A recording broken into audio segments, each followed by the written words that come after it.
Well, this is Friday morning. See how good I'm getting at this, Pat. There was Yeah, times when I never knew what day of the week it was. Now, just like that, I just know like that this is Friday morning. that. Hey, no, that's dude, that's the difference between working and not working. See, when you're working, you can tell every day of the week because you're working towards Friday. See, when you're retired, one day Uh, is the same as the other. that's true. That's true indeed. But I gather you had the monsoon season was showing signs of beginning. Yeah, in fact, the sun's come out now. Dude, there this morning. I was seriously looking for a pair of rowers for my boat because it was That sunshine's just to lull you into a false sense of false security. sense of security. And I was thinking to myself, there's no grass going to get cut today, but I see the Uh, sun's out now. Maybe by this evening the grass will did, be dry. did you add to that in brackets the prayer? Thank God. I thought, oh, thank God, you better believe it. I hate cutting grass. Right up there with painting.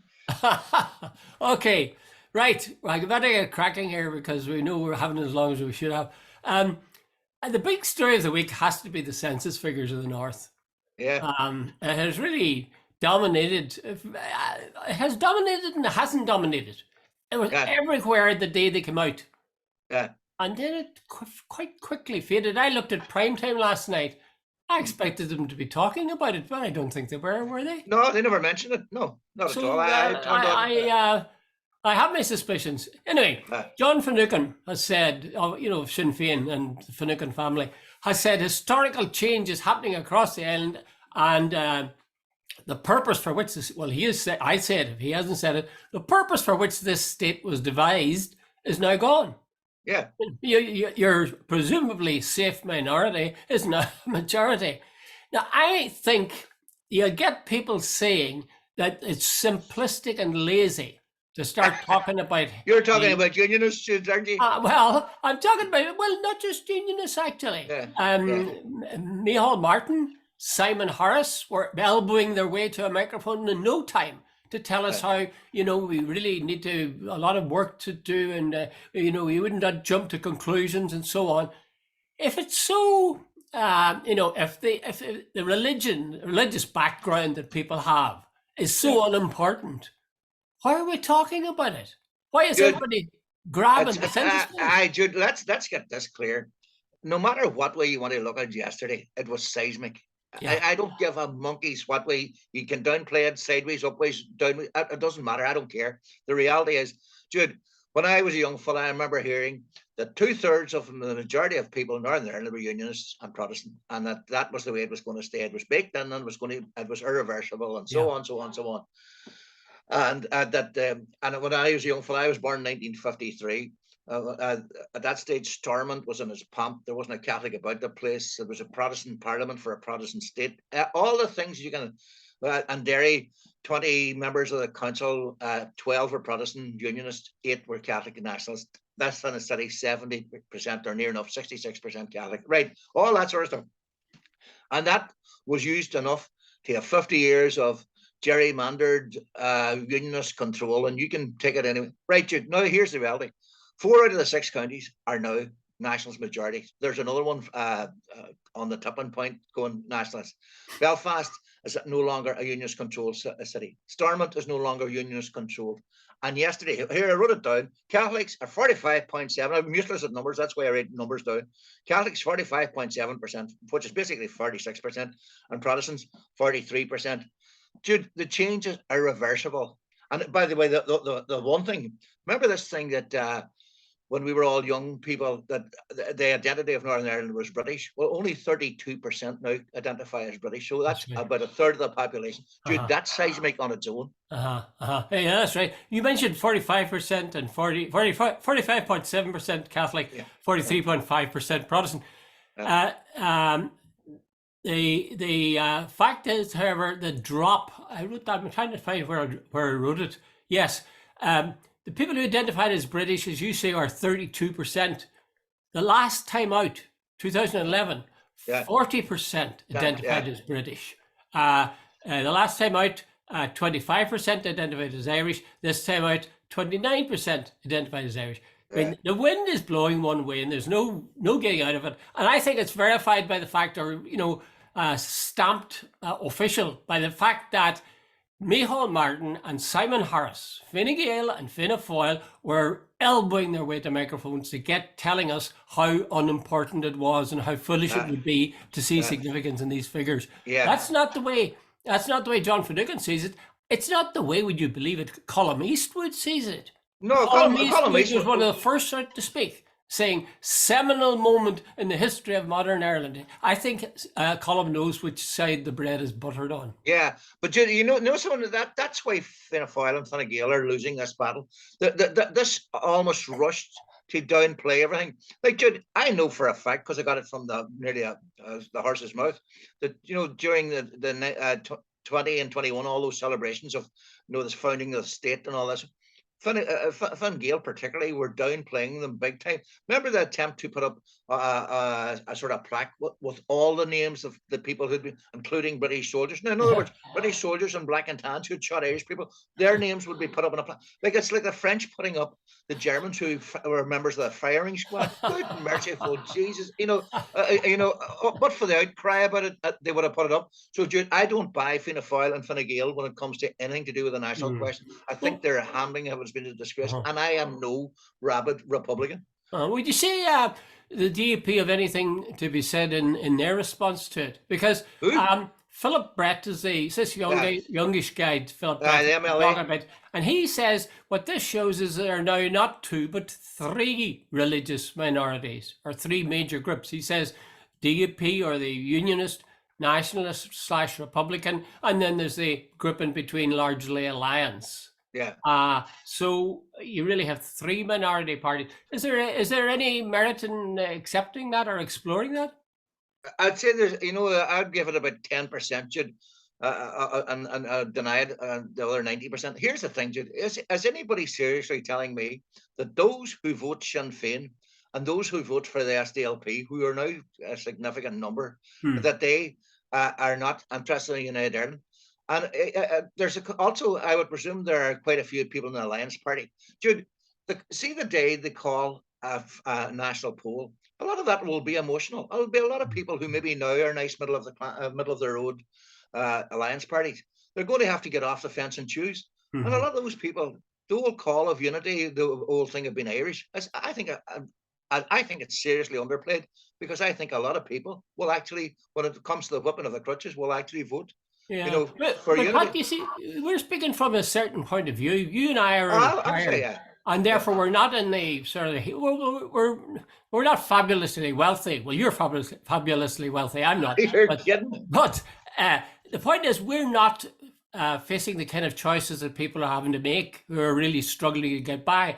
So does Simon Harris and company not have a point in Micheál Martin when they say, people have got other things on their plate, they're struggling to get by day by day, and now you're wanting them to interest themselves in the United Ireland? Yeah, no, but nobody said that. Right now, the cost of living is definitely engaging people to a high degree, and there's a lot of other things. But no one says that the whole idea of Irish unity and about what's happening in the north is not of major significance to people in the Republic. I can certainly tell you it's been a topic of conversation everywhere I've gone this last while. Yeah. Of course, it's kind of insulting. I've always found that very insulting, where they say, we mustn't. Well, you need to look at our own way of state of, say, Northern Ireland or the state. But can I interrupt you? The way they, as you said, Micheál Martin and Simon Harris rushed to downplay it. What does that tell you? Yeah. But I think it's hurtful. The reason they give for not concentrating on it and paying attention to this isn't the time, because we're so busy with domestic matters. When is the time? Yeah, exactly. When is the time? And do they not believe that people are capable of actually thinking about two different things? Yeah. You could be concerned about the cost of living and very concerned about it, but you also could be very concerned about the unification of your country after such a long time. It seems to me it's insulting people's intelligence to tell them, because you're having a hard time on the employment front or domestic front, that means you can't think about constitutional matters. I mean, that's such rubbish. Look, let's be clear. The tide is running only one way. And I have no doubt unions are very nervous, and they're trying to say, don't extrapolate all this from this, these statistics. But the reality is, combine, or the last week, the fact that Prince Charles or King Charles and Sinn Féin had a big tete-a-tete up at Hillsborough. That the speaker was Jeffrey was, according to Newton Emerson, humiliated, and so on. Jude, the optics in this last couple of years have clearly shown that it's irreversible. The days of unionist domination are over. But as you say, Pat, like the thing is now is to prepare for this, and you don't want to jump into it. Now, I personally don't think that either Fine Gael or Fianna Fáil will make serious preparation, like the Citizens' Assembly that has been suggested to them several times by different people. I don't think they'll set that up. There's a possibility they might towards the end of their term in government, because they might feel, oh my God, we're going into an election. If we sound like guys who are not really serious about this question of exploring possibilities of United Ireland, we're going to pay for it at the polls. They might then, sort of on the eve of the election in 2 years' time, set up some sort of a citizens' assembly. But frankly, I would not bet on it.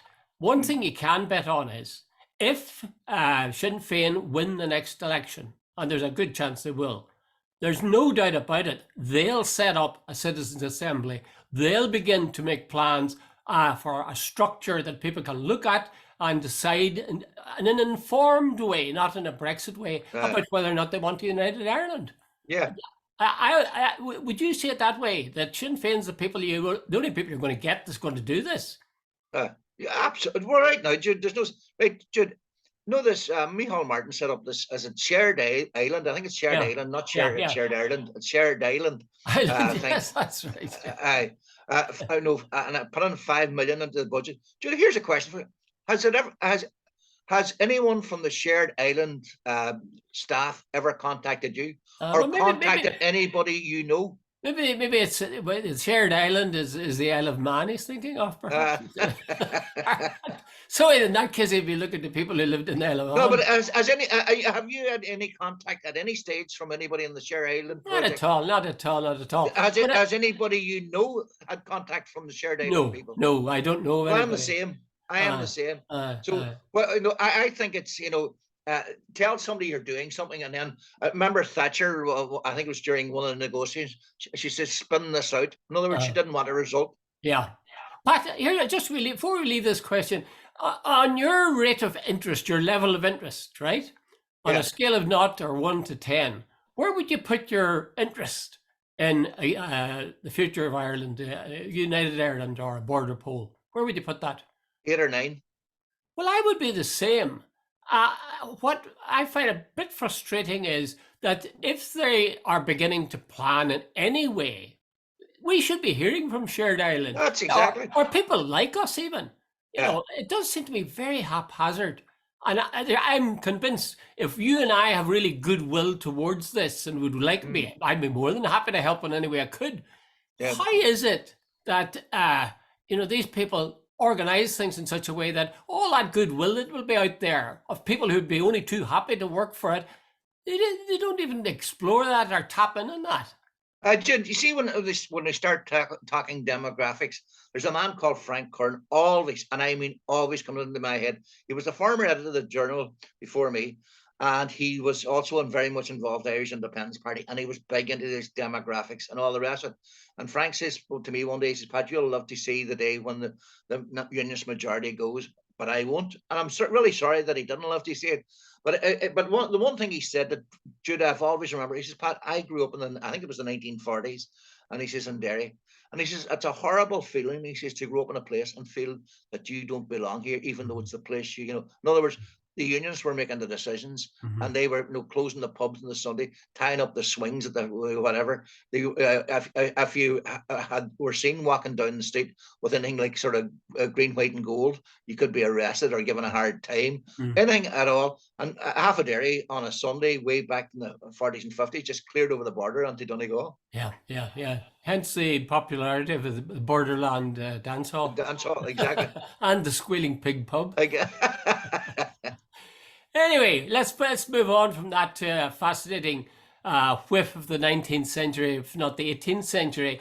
And I am, of course, speaking on that fracker, Rees-Mogg. Oh, Jesus, yeah.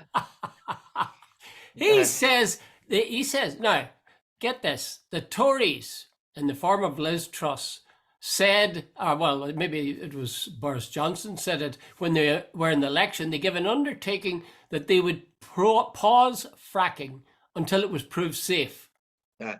Now, here's Rees-Mogg says he's going to start fracking again.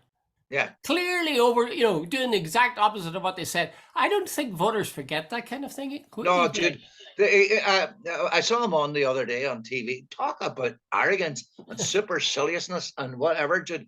He's dismissed those who are against fracking, saying it's hysteria, as if he knows better than them and all the rest of it. Jude, the science, I don't know a lot about it, but I remember watching programs about fracking in parts of the States. I think it was Arizona and places like that, and so on. And Jude, there were serious concerns about earthquakes.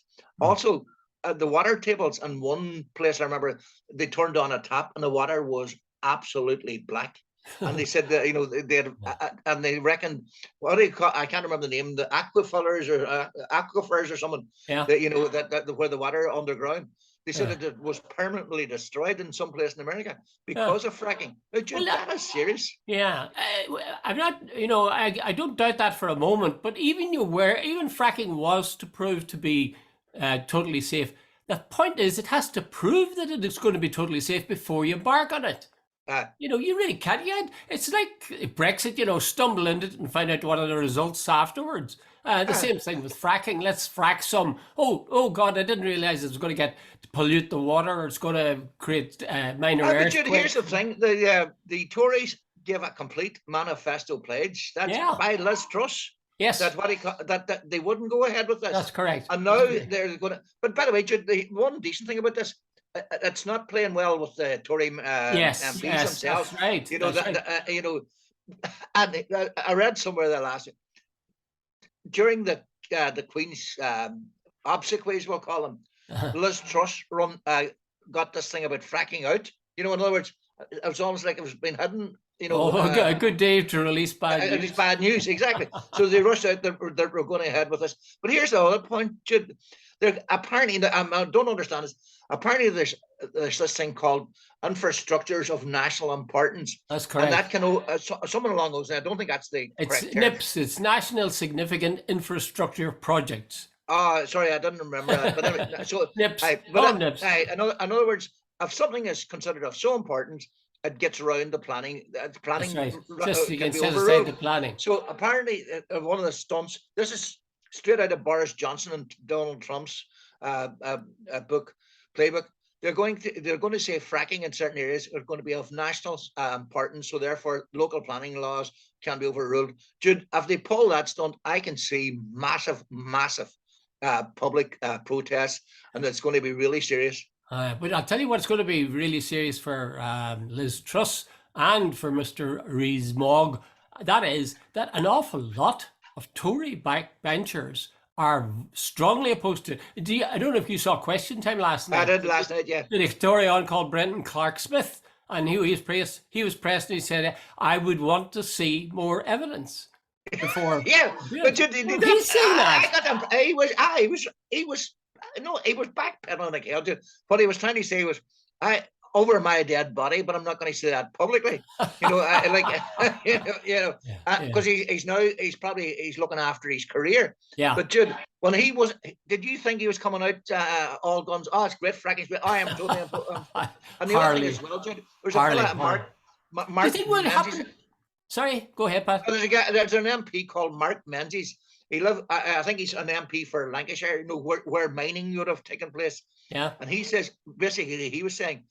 It was crystal clear there was going to be no fracking. Now you're going back on it and over my dead body. And he's a Tory MP. Well, just think what the people before profit people must be thinking of whatever the equivalent is. Anyway, okay. It looks like Liz Truss she's going to be so busy balancing herself, and at the same time. Asserting that she's implementing really big changes, She's But Jude, walking a hold on a very second. what? Fracking is not popular, and to use your own term. Can you do stuff like this? Like this was a manifesto pledge, and Aye. now they're going back in it. So like, I don't think she could. I don't think she'll do it. I honestly don't think she'll do it. Again, it'll be like any number of things. She'll get some face-saving device, which will allow her off the hook. But I think there are too many people opposed to fracking. I think it has social disorder as well as social disorder in the House of Commons among the Tory benches. yeah, Anyway, absolutely. let's move to a peaceful part of the world, like the Ukraine. There's between now, I think it is, and next Tuesday, there's 4 referenda being held by Russia, organized by them or by the people in Luhansk, Donetsk, Kherson, and Zaporizhzhia, to say whether they want to be part of Russia. And the expectation is the great majority of them will. Yeah. So the question is, what should you do then? What would you do, Pat? Jude, well, put it, I guess, no matter what way you come at this, it's a joke. Like, you can't have a referendum with an occupying army and saying that's a fair and free election, right? Irrespective of what way the vote is, you know. Like, apparently this this is about 15% of the Ukraine's territory, and these in the middle of a war, and apparently the Russians or the pro-Russians, I'm not quite sure which, are going around house to house, you know, and so on, and people voting. Jude, like, how, no matter what way you look at that, that is a sham. It has got to be a sham. You can't have an election like that. But here, it looks like this is going to be, apparently there's someone in the Russian constitution where if people vote for it, you know, so in other words, this is going to be like the old Israeli one, under the law, we can take this land because our courts say so, despite the fact that the courts rigged the system. So the Russians are going to do the same and take over parts of Ukraine. But whether they get away with it or not is another matter, of course. Yeah, well, you see, on the face of it, I must say, when I heard about it first, I thought, well, here's people, they actually want to, they sort of lean towards Russia rather than towards Ukraine. And I mean, is it not fair to allow them? It's, you know, they're sort of on the border, so why would you not let them go? And then I began to think about it, and you yourself said it. 4 of the 6 counties, in the 6 counties, want to be part of a united Ireland. So should they not have the right to secede? Should they not have the right to become part of the Republic of Ireland? I think most of us realise, if you're going to tick off wee bits because of what they want, you're not going to. You'll simply, countries can't. There's no such thing as national boundaries anymore. Yeah. Well, the thing about it is, if this was going to happen, it would have to be done in some sort of fair and free way, but not with a Russian army invaded 6 months ago, sitting there. And, you know, Russia pulls out, Ukraine pulls out, and if it so happens, it's a bit like the Basque region or something like that, and these people have a different culture. They speak Russian. They want to be Russian. I think maybe then, I'm not even sure, even using your argument, maybe can everybody, if Galway feels like we're different from, our Cork feels we're different from the rest of Ireland, can they secede? You know, Jude, where do you end with that one? Yeah, that's true. That's true. But Jude, what do you make of the what do you call them? Putin's calling up of 300,000 reserves, reservists, and apparently, Jude, and I was reading it yesterday. Within a short time, apparently is it Finland? The queues at the border to get the hell out of fighting age men is considerable. This brings me back to the 1970s. And I was living in Canada, and there was any number of draft dodgers from the States living there. Guys who'd come up in all sorts of nefarious ways, got across the border. People, 2 things. One, war is a very serious business. And there's a good chance that you could get killed. Or else you'll have to kill somebody else in order to survive. A lot of people, except they feel very strongly, don't want to do that. They don't want to be in that situation. If you're in an army, then that's what you're going to have to do. So the difference, of course, if you think about it, between the Russian army, as we've been told through the Western media, I can see that. But the difference between the Russian army and the Ukrainian army is that the Ukrainians have a will to fight. They really feel they have been invaded. This is their country, and these guys are trying to take it over. Whereas the Russians, essentially, I assume the Russian soldiers they know that they're going into a country that had boundaries. Okay, there's all sorts of reasons given to them, but they can't possibly have the same level of morale and commitment that the Ukrainians are clearly showing. So I can see why the draft dodgers are heading for the exit. And I suppose there'll always be a bit of exaggeration in the way it's reported on TV, but I'd still say there'd be a fair number of them who will not support this war. And we saw, well, again, this is selected images, but in Moscow, there were protesters being dragged away by the police for saying that they didn't approve of this war. How do you see, and of course, in the back of everybody's mind is this question of nuclear weapons. How do you see all this operating, Pat? Will we be frazzled in about 6 months' time? But you know, it's like you worry about Putin. Like apparently 55,000. Zelensky's claimed 55,000 Russian troops have died so far. That's a hell of a lot of accurate. And you know the first casualty of war is truth, isn't it? If that's true, then Pat, that's more than Americans died in Vietnam. Well, see, it's been a head-on conflict. You know, in Vietnam, there was a lot of skirmishes. Here's full on, like it's like the Second World War. You know, this is shelling and all the rest. But anyway, he's claiming that. But Jude, the other thing is, apparently some of the protesters yesterday were handed drafts papers right away.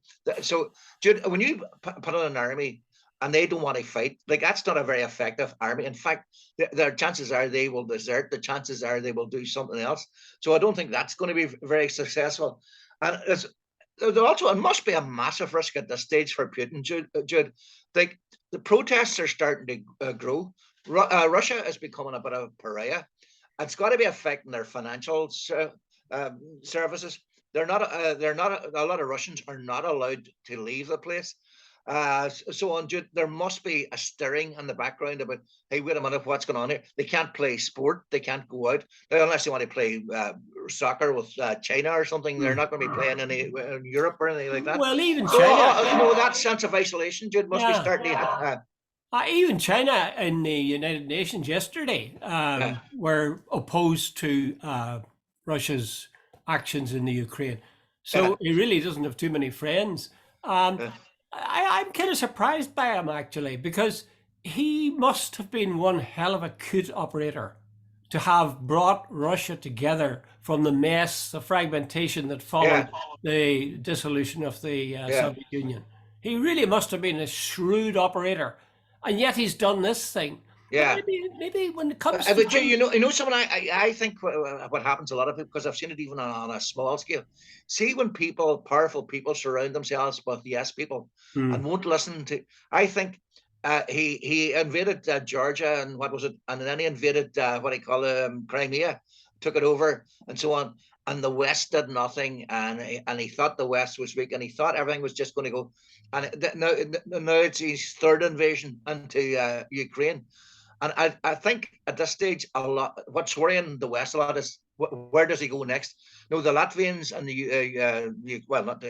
and various other countries on his border, even the Finnish and the Swedes, the Finns and the Swedes, were sort of getting nervous. Like, where does this guy stop? You know, because he seems to think that, and he's got so used to getting his own way that I think he overweening arrogance sort of could be his downfall. Yeah, well, how do you see it?